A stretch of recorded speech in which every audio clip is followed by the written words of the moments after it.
Please pray with me. Eternal God, you are the breath at the beginning of our days, the rest we find at the end, and the rock of support along the way. For each of our days, we are grateful. Today, we are especially grateful for all the saints who have shaped us, provided guidance and grounding, inspired and instructed us, lit up our lives, and above all, loved us.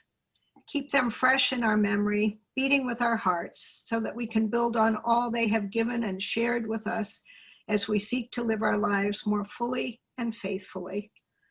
Be with us today as we study early ancestors in our faith and grapple with stories and situations that are unfamiliar and even disturbing, yet part of your story, your word to us. Open our minds and hearts as we learn together and continue our faith journey. In Christ's name we pray. Amen. Amen. Thank you, Allison. And now over to Dr. Steed Davidson. Good morning. Good morning, everyone. And so good to be with you this morning on a day when we have additional time to get ourselves together and to get acquainted with the world. And this is such a transitional time because it was warm yesterday in Chicago area, and then of course it's cold today, just to remind us that things are happening. Okay, so we're on chapter 19 of the book of Judges, and if you would have read up from, where we ended last week at chapter 16, chapter 17 to 18, brings us, kind of links us with two sets of things. One, a home context in chapter 17, and then there is this context of migration, which we'll see, happening a lot, movement, right, in chapter 19. At the outset of chapter 19, and trying to figure out how do I title what we're looking at, there's so many different words I could use.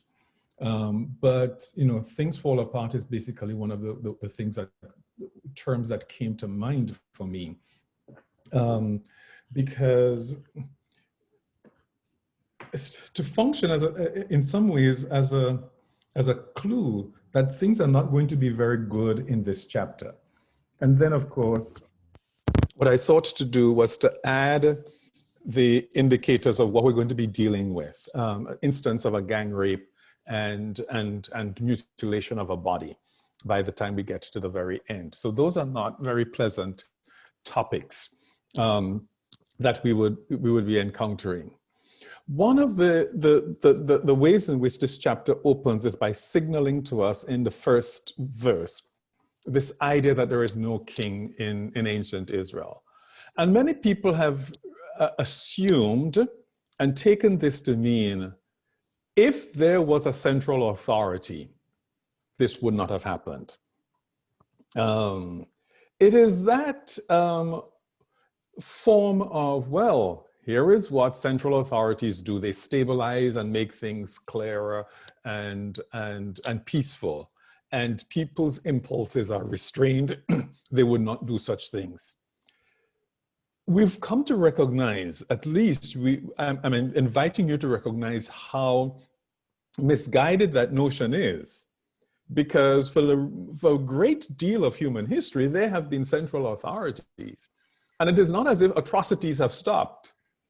So there's no clear direct link between the elimination of these kinds of atrocities and having a central authority. But that's the case that has always been put forward when we're looking at this book, the entire book, because that verse we see happening at the start of chapter 19 has occurred in 2 or 3 other places in the book itself. An important thing. But let me get into chapter 19 very quickly, and we'll come back to this. One of the interesting things about the book, given the fact that we're raising up the woman who is the central part of it, is what's the relationship between herself and this Levite? Okay, and we'll have to call him the Levite for want of a better word, because that's how he's identified. The Hebrew term for her is pelegesh. And it's a known but yet not known term. And the best translations that we have had in English tend to use the term concubine. And that's something that we need to pay attention to, because as an English term, it evokes a number of different things in our minds that do not apply to this particular situation. That is to say, this woman is a member of the house, of the man's household. She is not some woman he's having an affair with. She is not someone who is secreted relationship that he has on the side. Only the two of them know, no one recognizes it. She is a member of this household, public, acknowledged, taken. Everyone in his household, from his wives on down, his children and his neighbors, everybody knows this relationship. And of course, as you could see, her father knows about it as well. So one of the things we have to do is to erase that from our mind. Now, we're told that he took to himself, as the NRSV puts it, a concubine. He took this woman unto himself. That's the same term that's used when in the Bible when we want to talk about a man marrying a woman. It is basically a taking. A man takes a woman. In other words, it's not about a mutual negotiation, people falling in love and they decide that they're going to spend the rest of their life together, etc., etc. That's not what we have in the Bible at all. There are only one or two instances where we see people actually falling in love. We looked at Samson last week, and one of the more striking ones is Isaac and Rebekah, where there is mutual love and attraction there. But for the most part, it's a man kind of negotiates something with a woman's father, and he just takes her. So that is less than romantic. So we need to position this woman in the context of this man's family or household, if you want to call it that, and not someone external to it. The other complicating thing about this, the early parts of this chapter, are the circumstances that lead her to leave. So the NRSV translation says she got angry with him. And again, this is kind of the best we are probably able to do, because I put that term there called zonah, right? That's the Hebrew verb where that's used. So it's not the regular verb that says angry. So it's not very clear what's going on, that she zonah against him.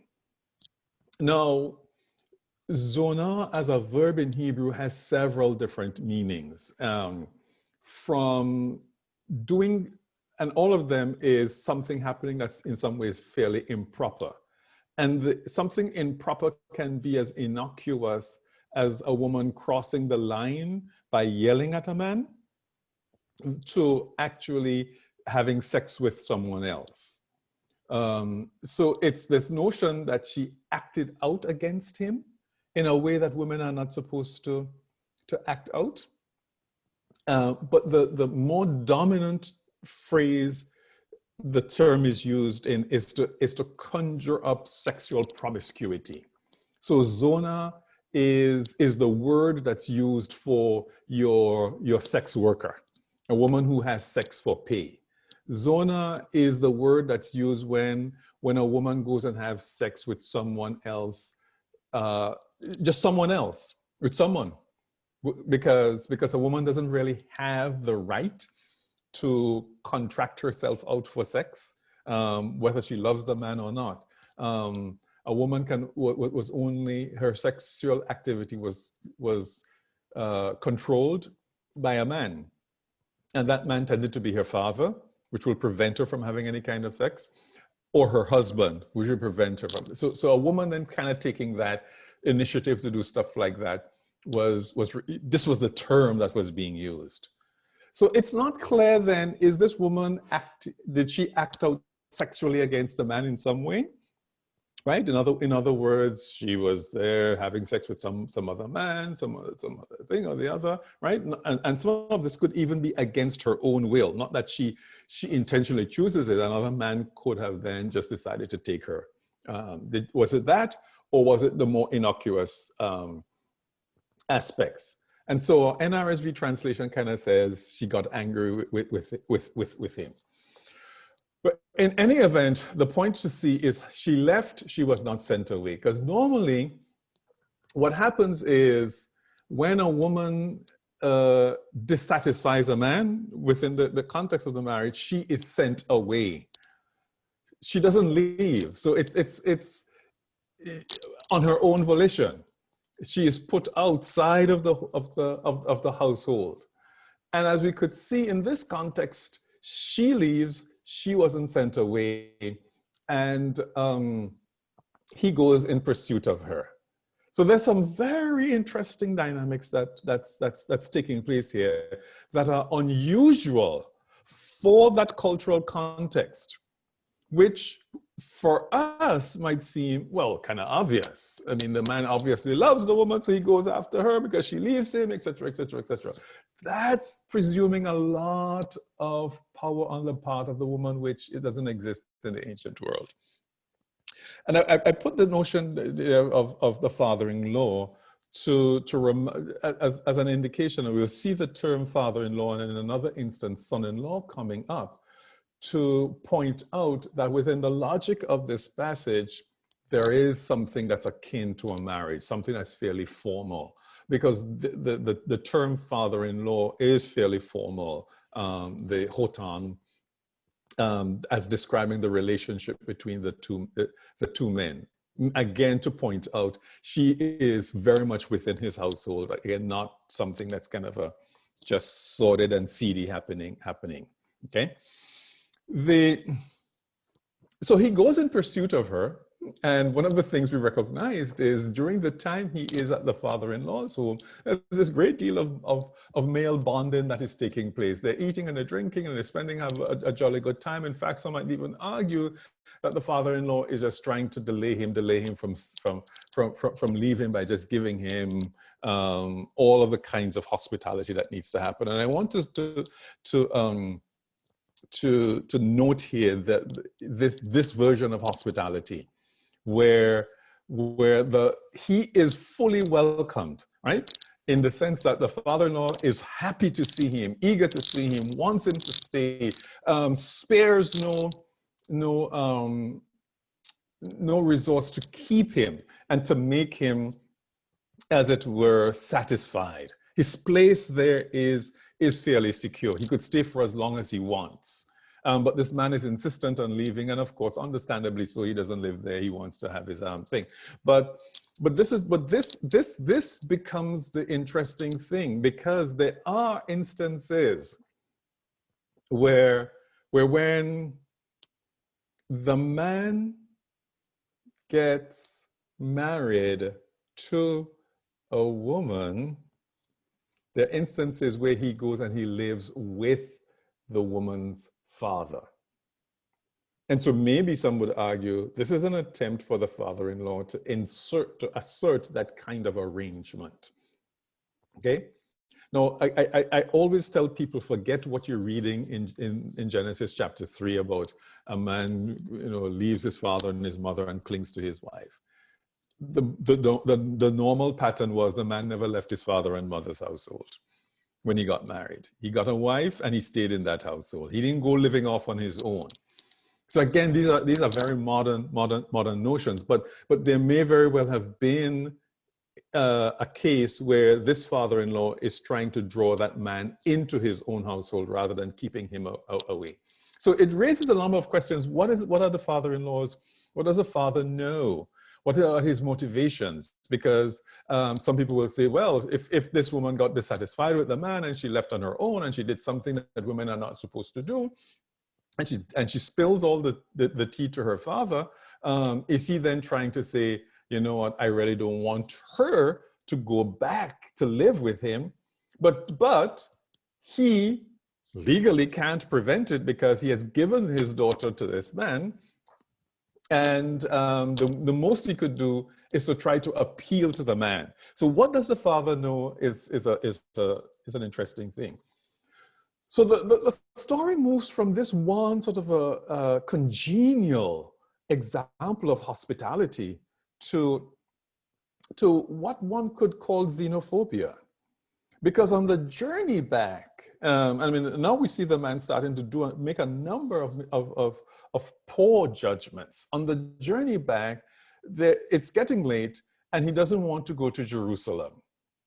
Okay? Now, at this point in time, some of you may say, but why is he saying Jerusalem is foreigners? Later on, we will see in 1 Samuel that David captures the city of Jerusalem and then makes it the capital of ancient Israel. So at this time, the presumption is that Jerusalem is not a part of Israel, and that's why he doesn't want to go there, the Jebusites. And what you see is the kind of xenophobia being exhibited on his part, rejecting foreigners, wanting to stay in group, and having a preference for something that looks like him. And I think this is where the kind of irony starts to play out. And he chooses now what he thinks to be friendly territory, which is Gibeah, belonging to Benjamin. But he goes there and he doesn't get a welcome. And the first instance of the welcome is that they're just sitting out in the square for hours and nobody will take them in. Of course, remembering that there is no Motel 6 to check into. In order to really get a place to stay, someone extends hospitality, which doesn't happen for a long time until someone from his own tribal group, an Ephraimite, who is in some ways being now a part of this tribal group of the Benjaminites, is the one who extends hospitality to him. So there is this odd movement from his rejection of foreigners to believing that his own people will take care of him, and his own people don't. And now he's now being taken in by someone of his own people who was taken in by that group that didn't want to take him in. I hope you could follow that trend. But let me go a step further, because this is where the hospitality issue starts to unravel. And by hospitality, I'm going to be talking, really wanting us to think about the ways in which men relate to each other. Okay? Because it's all about how men relate to one another and create those types of bonds. And so while he's in the home of this Ephraimite, presumably in his own sort of group, he is enjoying the hospitality, eating and drinking and so on. And that's one of the NRSV translations, is that they were enjoying themselves. Here comes this disruption, and here comes this demand, right, on behalf of this society that did not take him in. They're now going to add further insult to that earlier injury by raping this man. And of course, there's a whole lot of conversation around this, because it's this idea, well, look how terrible this society was. They're all homosexuals. They're all gay men trying to have this certainly is not about the sexual orientation of the society, because the idea was that the gang rape of the man was not necessarily about gratifying sexual pleasure. One of the ways in which a man is profoundly humiliated is for him to be penetrated like a woman. And it's more the act of humiliation and disrespect to him than the fact that the people who are the penetrators are trying to find some sexual gratification. If that doesn't happen, the next best thing is to get at his woman or his women, and that's what happened. The host, right? This is now the man who took him in when no one else would, is the one who then says, I'm going to protect you, man, and I'm going to send your woman out to them. Right? So this is not the Levite who pushes his woman out. It is the host taking the decision and throwing her out to the group outside, who then rape her, as the details of the text tell us, all through the night. Now, of course, you know, there are a bunch of different things that you have that will go through your mind of this horrible episode that is not at all pictured for us. She more than likely screamed. And are these men just inside there sitting down, drinking, eating? They went to sleep and they slept well. They had no thought for her. I mean, she's not out there a minute or two. If we take what the passage tells us, it's all through the night. So there are just simply no words to describe this. And in some ways you could say the fact that the story kind of just gives us one sentence about it might as well be an indication of that. If the night doesn't end there, the day after, he decides, well, of course, the day has come. He's fulfilled what he wanted to do. He didn't want to sleep in the outdoors. He leaves. He sees her lying on the floor. He says, come on, let's go. She doesn't respond. Presumably he puts her under the stuff.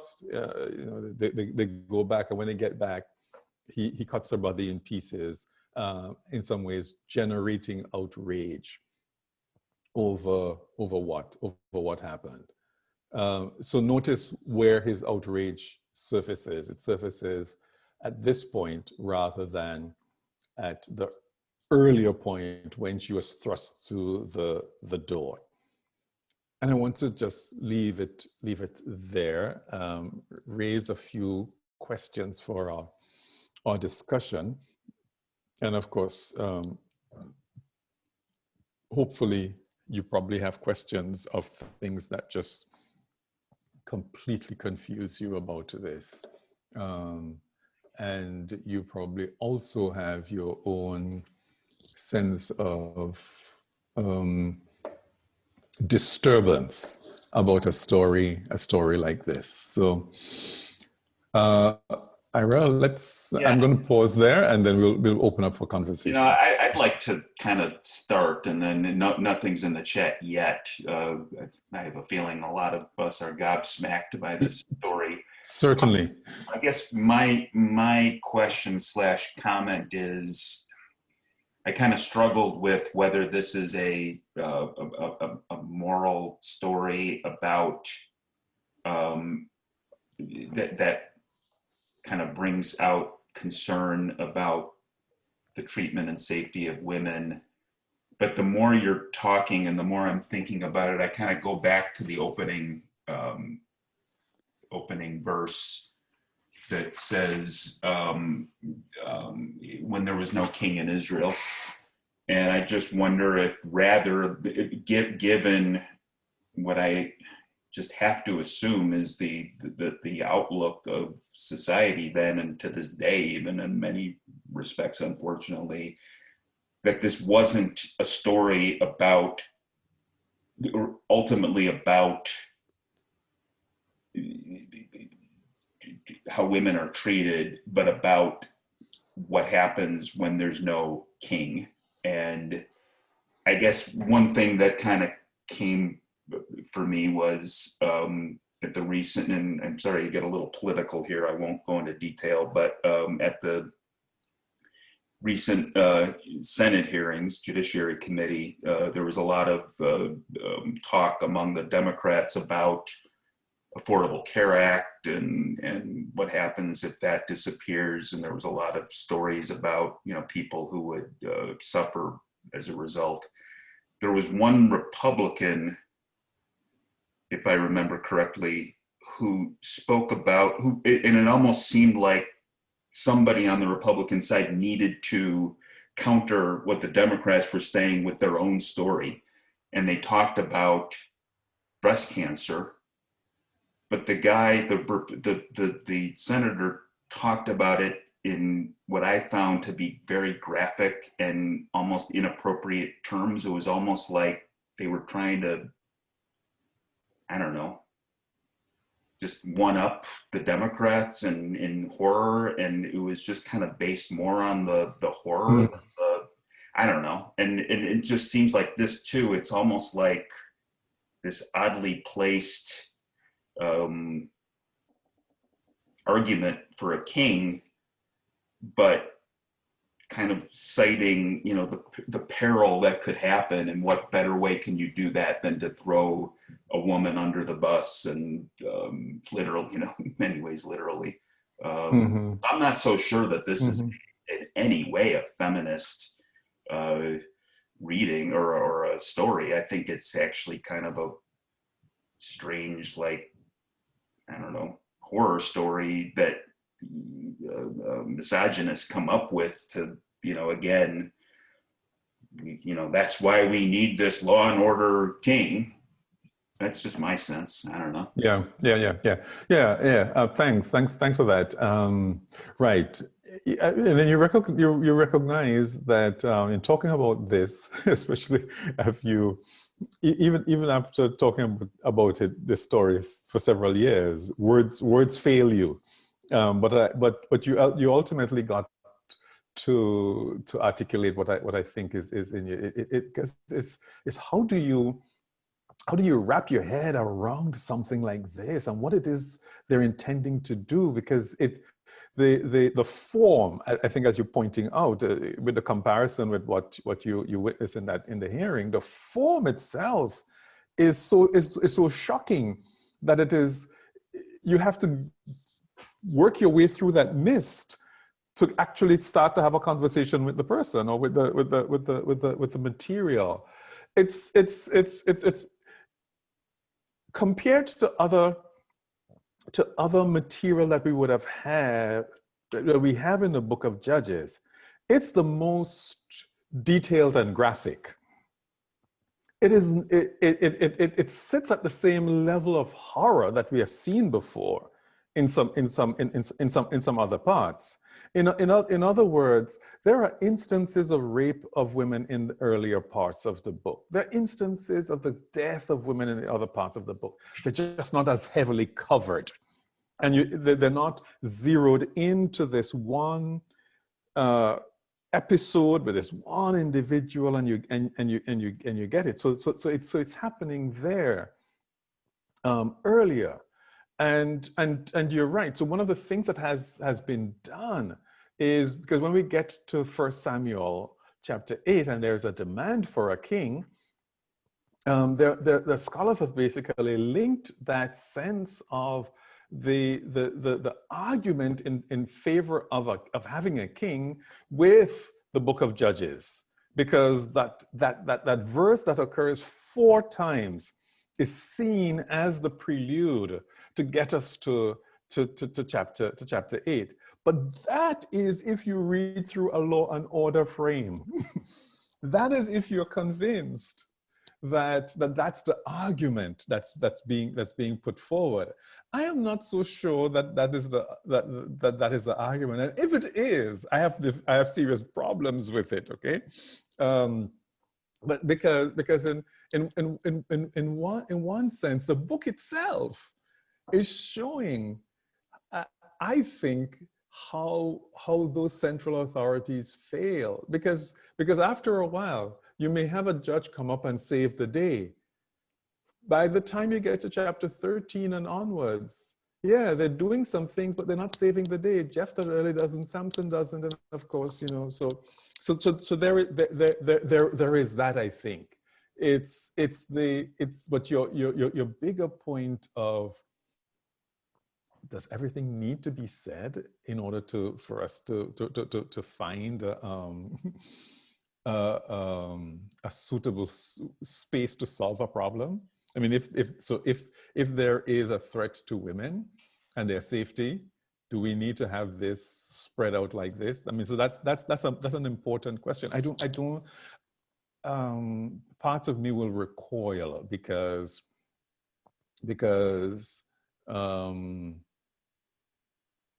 to take someone and make them the cause celeb and take someone's experience like this, that's deeply problematic and troubling. Yeah, it's gratuitous, and there's actually a nice, interesting conversation going on chat. Sylvia, maybe you want to speak up. If you don't, just say no or whatever, and we'll read the comments. But yeah, I think you have an interesting take.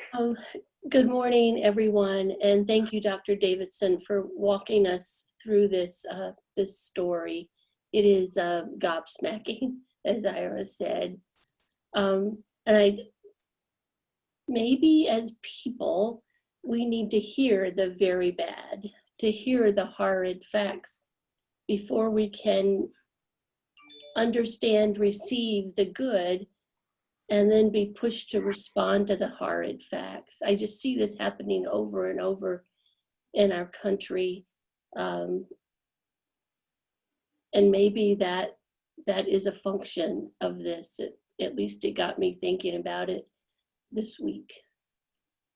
Yeah. Yeah. Lucy, just to make clear, Right. Lucy then said that's the core of the gospel, that tragedy leads to resurrection. So I guess between Sylvia's comment, do we need to hear the bad in order to get to the good, and then Lucy saying that that's what the gospel's all about. Is that what's going on here? Well, I think, Sylvia, you may be correct that some people are impervious to certain experiences, and then bringing those facts out is a way to convince some. And then, of course, recognize that there are some people who are impervious to facts as well, and impervious to the pain and suffering of others. So there's a sense in which you are correct. That does make some inroads with some people, and then it doesn't solve the entire problem, because there will be some people who would still be in denial. That's a reality that exists and requires the level of outrage. Now, and to the extent then the man is probably on that same track. If he were to send a letter to the rest of the tribal group saying, this is what happened to my woman when we were in Benjamin, they may not have gotten it. But if he sends a severed limb, which is visceral, they get it. So there is that part that's clearly happening here in the telling of the story, that the severed limb, that visceral emblem, is doing the work that the narration may not tell. So I'm with you part of the way, Sylvia. I'm still troubled as to whether it solves everything, but anyway. Mm-hmm. Kathleen, did you want to articulate your point? Well, when I read things, or I even see things in life, and I wrestle with the whole idea that, God could have created us in any way that he chose, and in ways that we can't even imagine. So why did we have to be created in such a way that we would have to do such horror to ourselves to get to the other side? So I'm sure it has to do with, being able to do it as of our own free will. But, when you look at the whole arc of where the human race has come from and been, and we know that it's going to be going on from that, and we hope the arc is always going in the right direction. I just wrestle with that a lot. Yeah. Well, let me get platonic on you here. This is one of the ways in which I think of it. I mean, free will is one way to think about it. The other way I think about it is in the terms of Plato, that perfection does not replicate itself into perfection. It replicates itself into imperfection. So something that's in the world of the perfect form, when it translates into the next world, is going to be imperfect. It's never going to be perfect. and therefore you will. So whatever sense of goodness we might want to think exists in God and purity and so on, what God will create in this finite, right, very finite world is always going to be bound by the limits of finitude. It's never going to be infinite. It's never going to be ultimately perfect. So there really is no other way. It's just, well, I mean, I could use the big word. It's because we don't share the same being with God. I don't know if that helps you. It's very small comfort. There was one question about why do you think the Benjaminites reacted so negatively to the Levite? Yeah,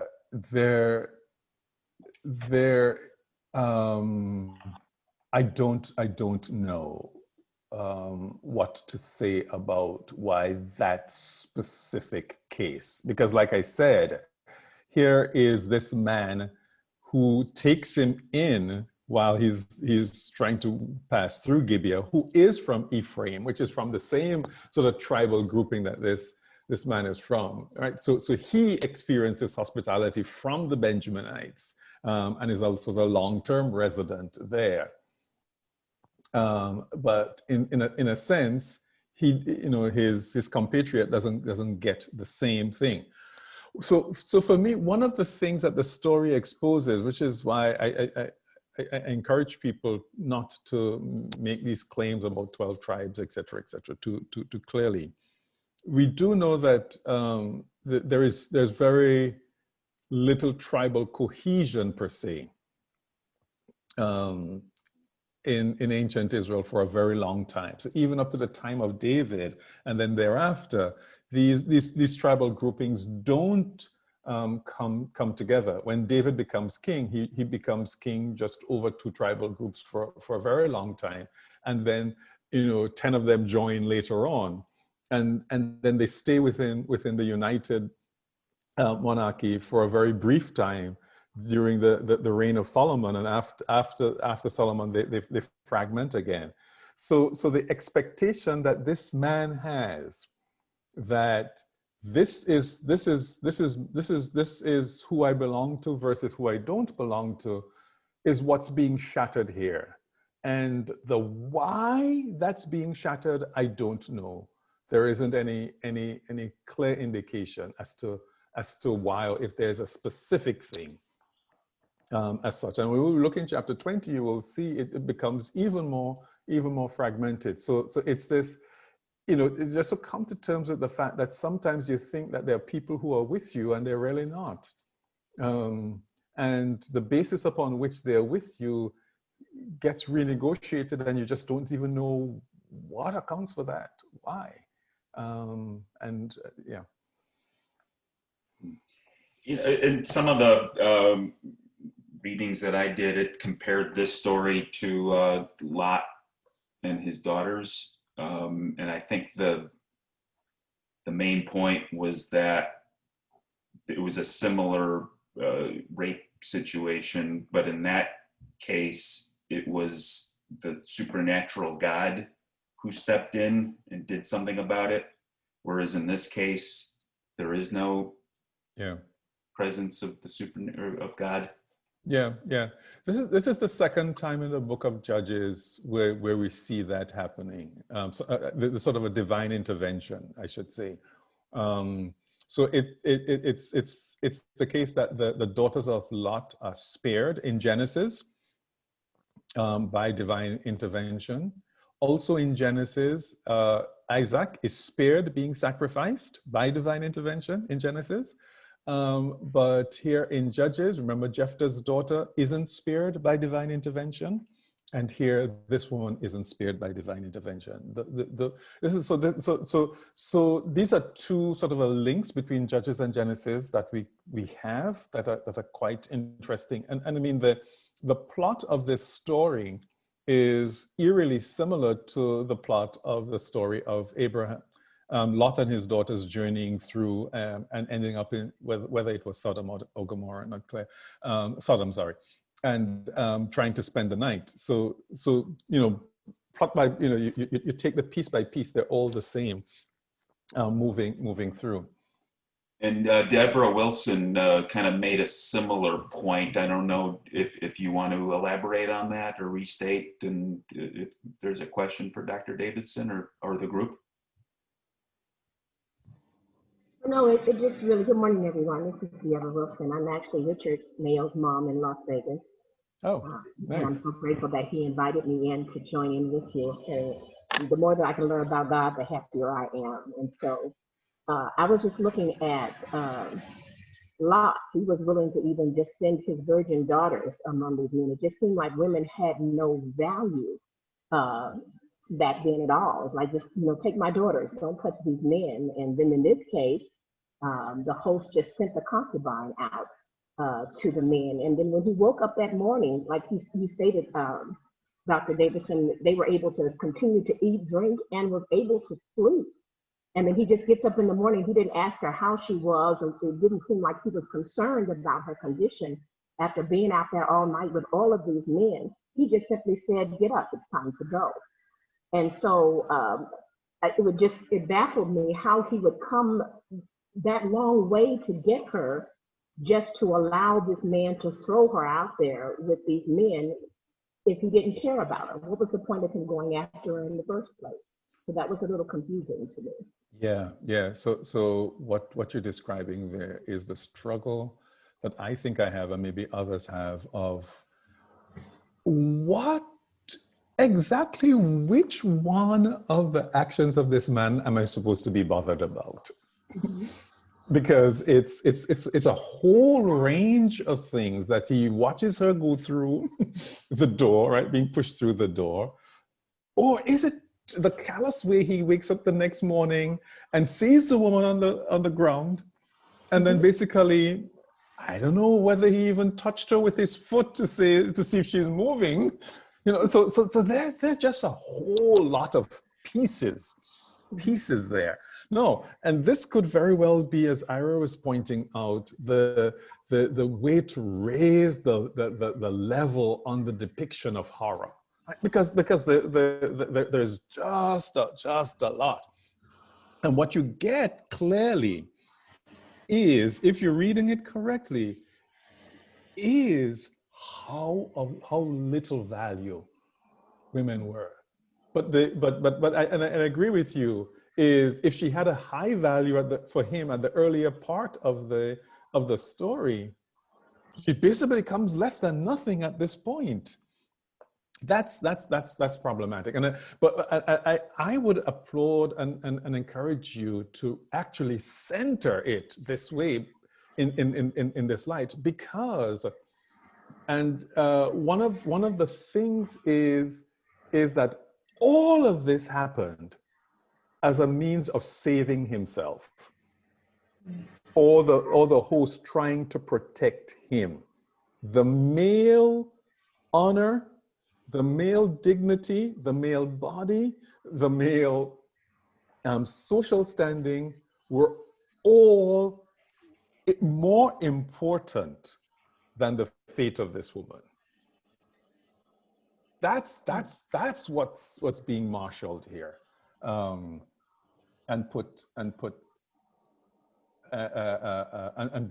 being protected to ensure that this man, of course, goes away and can still have some standing in the society, and that I would say to you is a deeply troubling set of ideas. Do you think that there is a judgment of that implicit in this account, or was that just kind of like an accepted kind of course they would do that, and there's nothing particularly wrong with that? Like, I'm just trying to think of what's the moral of this story. Is it we need a king, or is it people can't treat each other this way, or? So that's it. So there is no clear judgment statement in the telling of the story, apart from the first verse. And then you have to ask, is that a judgment, right? So the closest you get to some sense of judgment that's very explicit from the narrator, right? Not just the events, from the narrator, it's that first verse. What about the final verse? What does the final one say? And whosoever saw her would say, her meaning the cut up woman, there has not been nor has there been seen such a thing from the day the Israelites came up from the land of Egypt to this day. Pay heed about her, take counsel, and speak. So that's him, right? That's the man making that judgment, right? So not the narrator, it's itself, and those events will play out in chapter 20, because essentially what he's doing, he's starting to demagogue the whole situation.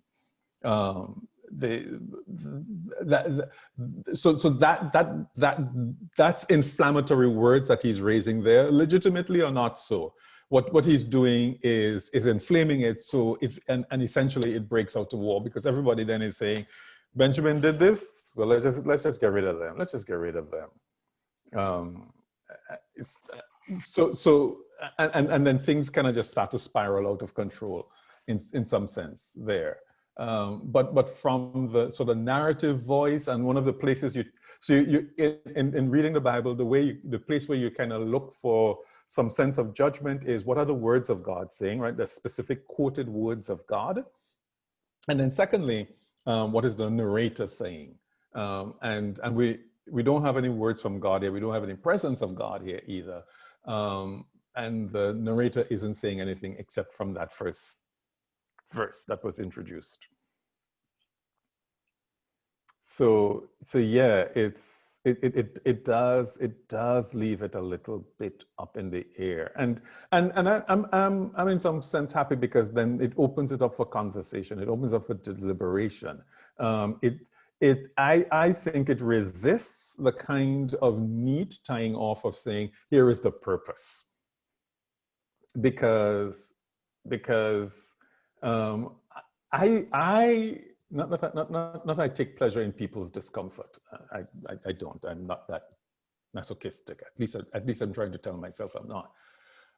But I think being discomforted by this is part of this bigger process, because we could find ourselves at places where we tend to think everything is fine, everything is okay, everything looks good. And we don't see how people are falling through the cracks. And we don't see places where invisible people are having to deal with a number of different things. And I think as Devara is pointing out, I mean, if women were already seen as unimportant, a story like this brings that to the fore. Of seemingly in some ways saying that. Now, in many instances, I should say this, where I talk about women as extensions of men, that's when men get in, when their women are threatened, not for the sake of the women, for them, so that his woman is violated, is not so much an outrage against her, it's an outrage against him. Those are the kinds of values that we see being expressed here. And those are very, very important for us to recognize, because I think in many instances, the kind of discourse that a lot of people have about doing things as if they were in the Bible, they miss a number of those things. So it wasn't as if you had a situation where women were highly embraced and valued for everything that they were, in the way in which women think about themselves today, right? And it's not as if we have gotten to the place where women are appreciated in everything. It's not as, that did not exist in the biblical days. And neither should we believe that because it existed in the way in which it did in the days of the Bible, that's the way it ought to be. I think, it's like, no, here are people who don't get the full revelation of God. And if God starts to show us a different and a better way, let's move in that direction. Not that I'm saying that there aren't things we cannot learn from the Bible, but there are things we need to really, really interrogate very deeply as to what's going on, because these are human beings trying to understand God as we are trying to understand God. And they would show us things that will help us and will push us beyond what we are doing. That for me is an important, and I think that's why we continue to read the Bible, because it does give us insights in ways. But we have to always ask, what are the cultural pieces that don't always line up well, aren't things that we really want to be carrying forward? I don't see anything else in the chat. Does anyone have any other? Oh, there's one chat. Susan, how would you like to just say what's on your mind? Yeah, I just keep on thinking while listening to all this about what's going on in our nation right now about white supremacy and people of color. And I just think, as a white person, we also need to think of the ways that we continue to, support the institutions that protect us, instead of looking at the marginalized that are hurt by the institutions. And I'm really empowered by the last verse of of this chapter that says, think about it and do something.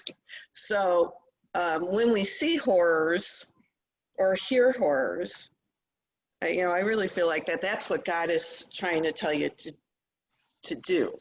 Yeah.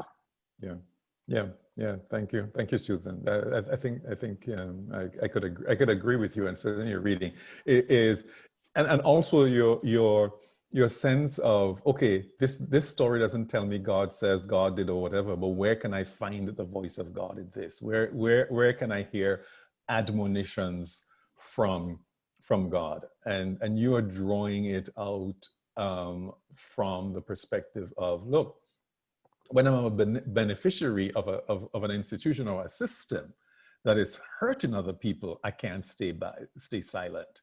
And that's correct, because certainly one of the challenges that we have is the sense of being seduced into the privileges of, whether it's our race, whether it's our or education or our wealth, to the point where we take all of the measures to ensure that we continue to do them. And there are several things that convince us that we would be right and we will be good for doing so. I mean, one of which tends to be look at the electoral system. We do have an electoral system that for years, where only 50-something% of the electorate would vote or could vote. I mean, there are very few democracies around the world that have that kind of a percentage of participation. And it is not simply a question of apathy. It's not apathy. It's that it's not only apathy. There is apathy, but that's not the only thing. Where close to 40-something% of the people, the eligible voters, can't vote. There are mechanisms designed just to discourage people from registering, from participating, from doing all sorts of different things. And for many persons, it's fine, because what you'll get is a discourse of political advertising geared towards a middle class. How many times do you hear the word poverty being talked about, or poverty, the poor as a concern? as a concern in an election campaign. The issue around the tax and the hiking of the tax. It's all about, it's targeted at the middle class. Why? And why is it targeted at the middle class? It's all about protecting middle class privileges. And the real people who are going to be hurt one way or the other are the poor. And there's vast numbers, and they don't ever get to vote because they can. Some of them can't take the time off to vote because the way the system is designed. So that's just one example, Suzanne. And you pointed out the white supremacy part of it. There is that as well. And there are all of the others as well. So you're correct. I'm agreeing with you on that one. Dr. Davidson, what do we have coming up for next week? So next week, we're trying to pull this together and land the ship, if at all it ever lands, in the book of Judges. We have one final two chapters, and it's a fallout from the consequences of this chapter 19 and chapter 20. They're going to go to war to try and get rid of Benjamin because the men there were so horrid, and they're going to kill a lot of men.